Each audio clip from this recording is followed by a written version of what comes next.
कहीं ना कहीं सरकार जानबूझ के ऐसा कर रही है कि ऐसा कुछ कर दो कि मामला कोर्ट में चला जाए और लंबा बहस चले, तारीख पे तारीख चले, कोर्ट में रहे मामला और हम बहाना बना सके पब्लिक के सामने, स्टूडेंट्स के सामने कि मामला कोर्ट में तो हम बहाल कैसे करें। कि नीट में, इंजीनियरिंग में, आईएएस में मंत्री, विधायक, बड़े बड़े नेता का बेटा बेटी एग्जाम देते हैं, इसलिए वो एग्जाम नहीं रुकना चाहिए। लेकिन ग्रुप डी में एकदम लोअर क्लास जिसको कहते हैं, एकदम गरीब तबके का लोग हो, जिसके पिताजी अभिभावक ठेला पे सामान बेचते हैं, सब्जी बेचते हैं, या बहुत को तो ये ठेला भी नसीब नहीं होता है, तो फुटपाथ पे या सड़क किनारे वैसे ही नीचे में बैठ के सब्जी या कुछ बेच के अपना जीवन गुजारा करते हैं। माने दिन भर मजदूरी करेंगे तो रात में कुछ खरीद के लाएंगे घर के लिए राशन। तो वैसे लोगों का बेटा बेटी जो है इसमें फॉर्म भरते हैं, और यही वजह है कि इस बहाली को लटका के सरकार रखती है। सरकार जो है जानबूझ के ऐसा कर रही है। आप पारदर्शिता लाइए, कोर्ट क्यों जाएंगे? आज बीएसएससी का जो मामला हुआ, हमने पहले ही मांग किया था कि आप कट ऑफ दीजिएगा, जब रिजल्ट दीजिएगा, काउंसलिंग लिस्ट दीजिएगा तो रैंक लिस्ट के साथ दीजिए और कट ऑफ दीजिए, सभी का मार्क्स बताइए। बीएसएससी ने ऐसा नहीं किया, आज लोग कोर्ट जाने की बात कर रहे हैं। 3 महीने में तो मुझे नहीं लगता है कि बिहार सरकार कर पाएगी। अब ये मुझे तो लगता है डबल बेंच में चल जाएगी बिहार सरकार, जैसा मुझे लगता है जानबूझ के ये और टाइम पास करेगी ताकि बहाली रुकल रहे, इसीलिए वो डबल बेंच में निश्चित जाएगी मुझे जैसा लगता है। फिर डबल बेंच के बाद सुप्रीम कोर्ट भी जाएगी, ये निश्चित है। नमस्कार, आप देख रहे हैं द इंडिया टॉप। मैं हूं आदेश पुरी। अभी एक बड़ी खबर आ रही है। हाई कोर्ट ने 1767 अमीन जिनका अंतिम फेज में था परीक्षा, उसे रद्द कर दिया है। आपको बता दें कि दिसंबर 2019 में इसका नोटिफिकेशन आया था। अमीन एक सबसे कहें तो छोटे पद के लिए बहाली होती है, उसमें भी 2 साल लगा और इसका कारण दिया गया, जो पिटिशनर थे उनके द्वारा यह आरोप लगाया गया था कि सिर्फ 12वीं पास इसका योग्यता निर्धारित कर दिया गया था, जबकि आईटीआई या जो अमानत की डिग्री है वो भी अनिवार्य होती है।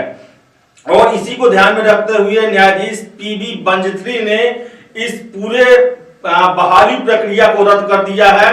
और आपको बताएं कि 2 साल से जो अभ्यर्थी इस परीक्षा में लगे हुए थे, उन्हें विश्वास था कि इस साल उनकी बहाली हो जाएगी, उस पर पूर्ण विराम लग गया है। हमारे साथ है दिलीप, छात्र नेता है। हम बात करेंगे इनसे कि आखिर क्यों बिहार में और पूरे देश में भी बात करें, जितने भी छोटे पद हैं उनको लटकाया भटकाया जा रहा है, परीक्षा में देरी हो रही है या फिर गड़बड़ी की जा रही है और अंततः कोर्ट के द्वारा रद्द भी कर दिया जा रहा है। दिलीप, 1767 अमीन की बहाली 2 सालों से चल रही थी। दिसंबर 2019 में फॉर्म आया था, 2 साल बाद कोर्ट ने इसे रद्द कर दिया। क्या कहना है आपको? देखिए, ये कहीं ना कहीं जानबूझ के सरकार द्वारा ऐसा जो एक साजिश के तहत किया जाता है कि जानबूझ के ऐसा विज्ञापन में शर्त रखो कि कुछ लोग कोर्ट में चले जाएं और मामला लटका रहे। आप बीपीएससी में नहीं कभी लटकता है बहाली, आईएएस में, यूपीएससी में नहीं लटकती है बहाली, आखिर आपको इसमें एसटीईटी, टीईटी में, शिक्षक बहाली में या अमीन बहाली में क्यों बहाली लटक जा रही है? यानी कि कहीं ना कहीं सरकार जानबूझ के ऐसा कर रही है कि ऐसा कुछ कर दो कि मामला कोर्ट में चला जाए और लंबा बहस चले, तारीख पे तारीख चले, कोर्ट में रहे मामला और हम बहाना बना सके पब्लिक के सामने, स्टूडेंट्स के सामने कि मामला कोर्ट में तो हम बहाल कैसे करें। आखिर जो 2 साल से स्टूडेंट्स लगे हुए थे इसमें, तो इनकी क्या गलती थी? गलती सरकार की है कि विज्ञापन में जो आपने दिया तो क्यों नहीं सही से दिया। आखिर कोर्ट ने आज कैंसिल किया है, पूरी बहाली प्रक्रिया को ही रद्द कर दिया है, विज्ञापन को ही संभवतः रद्द कर दिया है शायद। तो फिर ऐसा क्यों किया? कोर्ट को लगा हुआ कुछ गलत तभी तो किया है, ऐसा तो नहीं कि कोर्ट ने ऐसे कर दिया है। तो गलती किसकी है? नीतीश सरकार की है। जब आप जो वैकेंसी निकालते हैं, विज्ञापन आप सही से क्यों नहीं निकालते हैं? तो सरकार की गलती है कि जानबूझ के विज्ञापन में कुछ ऐसा आधा अधूरा बात रखो कि मामला कोर्ट में चले जाए। तो देखिए, आप एसटीईटी शिक्षक पाल में भी ऐसे ही होता है, जानबूझ के किया जाता है ना कि कुछ लोग कोर्ट में चले जाए। और स्वाभाविक बात है, आप विज्ञापन में सही चीज नहीं दीजिएगा, कुछ छोड़ दीजिएगा, आधा अधूरा विज्ञापन दीजिएगा, तो लोग कोर्ट जाएंगे ही। और जब ये कोर्ट जाइएगा तो मामला तो लटकेगा ही, और यही हो रहा है अमीन बहाली में भी। और सरकार तो इससे पहले भी जो लिस्ट आई थी उसमें भी धांधली हुई थी, ये तो बहाली ही कैंसिल कर दी गई है ना। लेकिन जो लिस्ट संभवतः फरवरी या मार्च में आ चुका था इसे बहाली का, सब कुछ काउंसलिंग वगैरह जो भी होता है वो लिस्ट तैयार था, आ चुका था, उसमें धांधली हुई थी। उसका भी वायरल हुआ था कि पैसा लेके लिस्ट जारी किया गया बहुत का। उसमें हम ये नहीं कह रहे कि सभी लोग का पैसा लिया हुआ। ये चीज जानना चाहते हैं कि देखिए, तो ग्रुप डी का परीक्षा जो है उसे 3 साल से लटकाया गया है। अमीन पटना में, मैं आपको बता दूं कि 72 अमीन की जरूरत है और पूरा पटना 2 अमीन के बदौलत चल रहा है अभी। ऐसा ही हालात जो है बिहार के विभिन्न जिलाओं में है, जहां पर दर्जनों अमीन की जरूरत है और 1 या 2 अमीन है जिसे पूरा काम कर रहे हैं, पर आपको पता ही होगा कैसे काम चल रहा है। तो सबसे बड़ा सवाल है कि छोटे छोटे पदों को क्यों इतना साल, बीएसएससी देखे सबसे छोटे निचले स्तर पर कर्मचारियों की बहाली होती है, 7.5 साल से लटका हुआ है, ग्रुप डी लटका हुआ है, अमीन का भी कैंसिल हुआ, बिहार पुलिस का आया 7-8-10 महीने बाद रिजल्ट आया, क्या कहना है इस पर? देखिए, कहना इसका यही मतलब है और इसलिए सरकार करती है कि इसमें नेता लोग का बेटा बेटी फॉर्म नहीं भरता है, सीधी सी बात है। इसमें बिजनेसमैन का बेटा फॉर्म नहीं भरता है। अमीन बहाली ग्रुप डी में तो भरेगा नहीं कोई बिजनेसमैन या फिर नेता का बेटा, मंत्री विधायक का बेटा। लेकिन आईएएस का देखिए 1 साल में क्लियर हो जाएगा। मेडिकल इंजीनियरिंग का देखिए कोरोना के समय में भी एग्जाम हो जाता है भाई। जनता मांग कर रही है, स्टूडेंट मांग कर रहे हैं कि परीक्षा नहीं हो और सरकार अड़ी हुई है कि नहीं परीक्षा हम लेंगे, नीट का, इंजीनियरिंग का और मेडिकल का। तो बताइए, वहां जब पब्लिक चाह रही है कि एग्जाम नहीं हो, स्टूडेंट चाह रहे हैं कि एग्जाम नहीं हो और सरकार कह रही है कि हम एग्जाम हर हाल में लेंगे, आप सोचिए तो क्यों ऐसा हो रहा है? क्योंकि नीट में, इंजीनियरिंग में, आईएएस में मंत्री विधायक बड़े बड़े नेता का बेटा बेटी एग्जाम देते हैं, इसलिए वो एग्जाम नहीं रुकना चाहिए। लेकिन ग्रुप डी में एकदम लोअर क्लास जिसको कहते हैं, एकदम गरीब तबके का लोग हो, जिसके पिताजी अभिभावक ठेला पे सामान बेचते हैं, सब्जी बेचते हैं, या बहुत को तो ये ठेला भी नसीब नहीं होता है, तो फुटपाथ पे या सड़क किनारे वैसे ही नीचे में बैठ के सब्जी या कुछ बेच के अपना जीवन गुजारा करते हैं। माने दिन भर मजदूरी करेंगे तो रात में कुछ खरीद के लाएंगे घर के लिए राशन। तो वैसे लोगों का बेटा बेटी जो है इसमें फॉर्म भरते हैं और यही वजह है कि इस बहाली को लटका के सरकार रखती है। अगर इसमें अमीर घर का लोग फॉर्म भरे, नेता विधायक मंत्री का बेटा बेटी फॉर्म भरे, देखिए 1 साल में बहाली क्लियर हो जाएगा। मुकदमेबाजी जो है वो बिहार के किसी परीक्षा में सबसे अहम चीज होता है। अभी अब बीएसएससी के कैंडिडेट भी जो काउंसलिंग में नहीं आ पाए वो भी रैंक लिस्ट और अन्य चीजों के लिए मुकदमे की बात कर रहे हैं। दरोगा परीक्षा भी देखे 2446 मुकदमेबाजी के चक्कर में पड़ गया है। अमीन भी मुकदमेबाजी के चक्कर में पड़ा है। क्या कहना है कि आखिर मुकदमेबाजी क्यों होती है? और सरकार ये कहती है, हमेशा दलील देती है कि हम जो है बीपीएससी में 5वां ऑप्शन इसलिए डालते हैं कि छात्र कोर्ट में चले जाते हैं। जितने भी दरोगा के आयोग हैं या बीएसएससी हो, सबका में देरी का यही दिया जाता है कि लोग केस करने के लिए हाई कोर्ट चले जाते हैं, इस कारण देरी होती है। केस क्यों करते हैं लोग, स्टूडेंट्स केस क्यों करते हैं? अगर आप पारदर्शिता रखिएगा, सही से सब विज्ञापन में शर्त रखिएगा, सही जो होना चाहिए जिस वैकेंसी के लिए, उसमें आप बताइए, आप निकालिएगा ये दरोगा का फॉर्म निकालेगा, उसमें दे दीजिए कि आईटीआई करना अनिवार्य है, तो लोग तो कोर्ट जाए करेंगे, निश्चित है कि जाएंगे। आप रेलवे ग्रुप डी का फॉर्म निकाले, उसमें आप दे दीजिएगा कि आईआईटी करना अनिवार्य है, तो फिर वैसी परिस्थिति में लोग कोर्ट ही जाएंगे। और सरकार जो है जानबूझ के ऐसा कर रही है। आप पारदर्शिता लाइए, कोर्ट क्यों जाएंगे?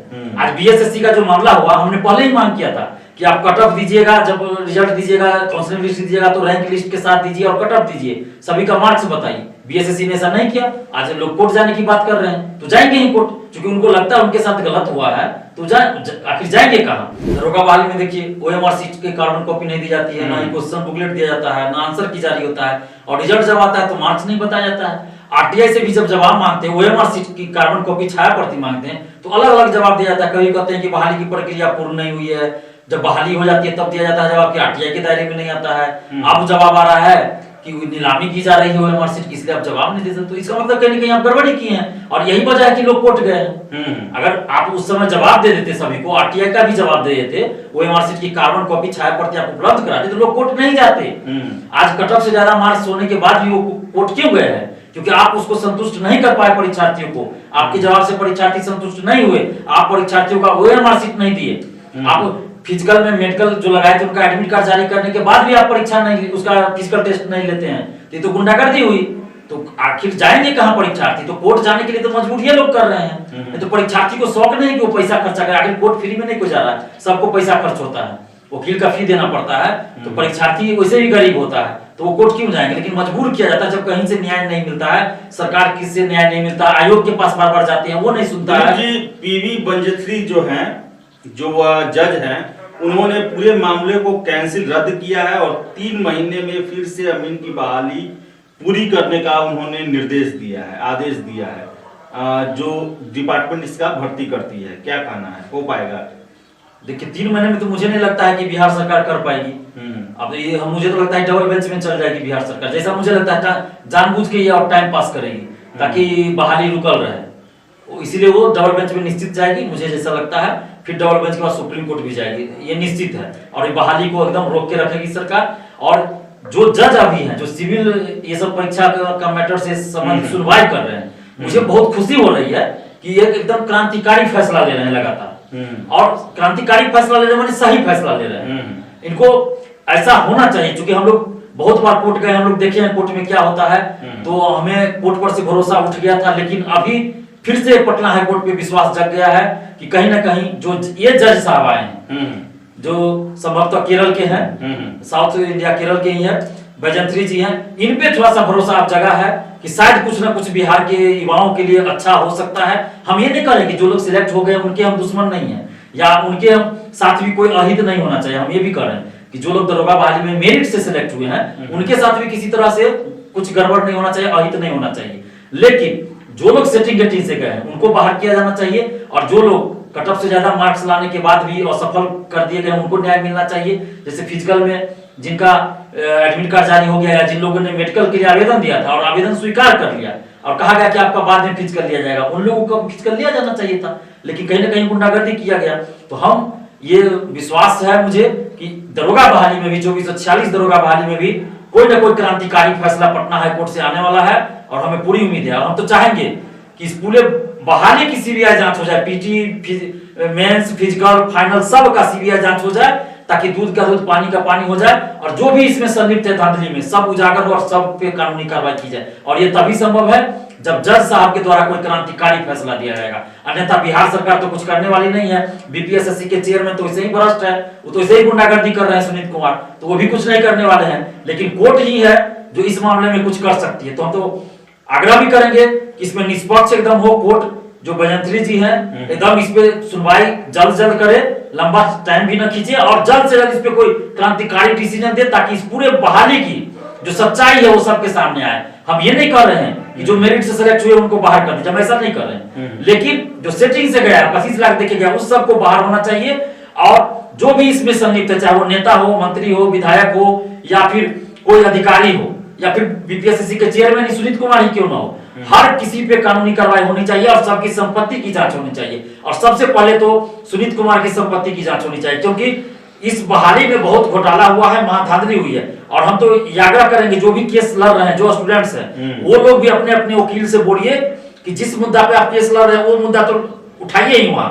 लेकिन इसके अलावा पीटी, मेंस, फिजिकल, फाइनल सब मुद्दे को वहां बोलिए उठाने के लिए कि हर स्तर पे इस पे धांधली हुई है, इसलिए सीबीआई जांच की मांग कीजिए वहां पे, या कोर्ट या जज साहब के दिशा निर्देशन में ही कोई कमेटी बने, जांच हो। या शिवदीप लांडे जी बिहार आ चुके हैं, तो उन्हीं को जांच का जिम्मा सौंपा जाए। आप लोग मांग कीजिए कोर्ट में कि शिवदीप लांडे को जांच का जिम्मा दिया जाए, क्योंकि बाकी अधिकारी पे भरोसा नहीं है, शिवदीप लांडे पे हमको भरोसा है। तो शिवदीप लांडे को जांच का जिम्मेदारी दिया जाए, और जज साहब के जो बैजंत्री जी है उन्हीं के दिशा निर्देशन में जांच हो।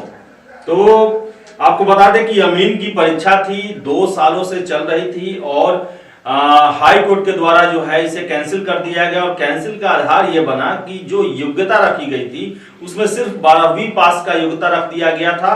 और यही कारण है कि बैजंत्री जो जज हैं हाई कोर्ट के, उन्होंने पूरे मामले को रद्द कर दिया, और 3 महीने के अंदर में फिर से 1767 अमीन बहाली का जो है आदेश दिया है।